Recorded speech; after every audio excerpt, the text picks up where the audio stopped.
বিয়ে হলো, বিদায়ও হলো,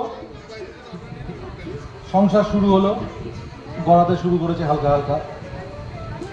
তো এখানে একটা ওই বর নামক একটি পদার্থ বা অপদার্থ যাই হোক, তার যখন মোটামুটি জীবনটা ওই দুদিকের চাপে তাপে উত্তাপে মোটামুটি গ্রিল স্যান্ডউইচ হওয়ার মতো জায়গায় এসে গেছে, হ্যাঁ, তো এই পরিস্থিতিতে ওই বর নামক পদার্থ বা অপদার্থ জীবনে দুজন মহিলার আগমন ঘটে।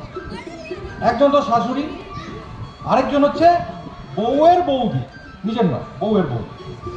তো এই দুই মহিলা হলেন গিয়ে ওই বরের জীবনে এই অনেকটা মরুদ্যানে, আর সেই মরুদ্যানে ওই জলের যে উৎস যেটাকে বলে ওইটা হচ্ছে জামাই ষষ্ঠী।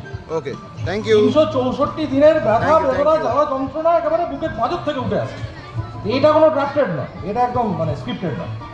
তো তারপরে যখন তার ওই জামাই ষষ্ঠীর দিনটা উপস্থিত হয়, সেটা অনেকটা ওই মরুদ্যানে জলের মতো। পুরুষ মানুষরা স্বীকার করবেন আশা করি, মানে বিবাহিত পুরুষ মানুষ। আচ্ছা যাই হোক, এবার সেই দিনটাতে মিষ্টির হাড়ি নিয়ে, আগে গোটা ইলিশ মাছ নিয়ে, এখন বোধহয় গোটা ইলিশ মাছ নিয়ে যায়টা না, আমি তো যাই না।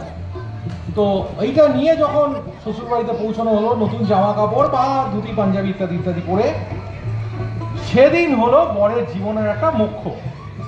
সকালবেলা শুরু হয়ে গেল আর লুচি, আলু সাদা তরকারি, মিষ্টি, তারপরে লাঞ্চ, একেবারে জিভে জল পড়ে যাবে, মাখো মাখো ব্যাপার। তার মানে আমাদের পরবর্তী নিবেদন জামাই ষষ্ঠী।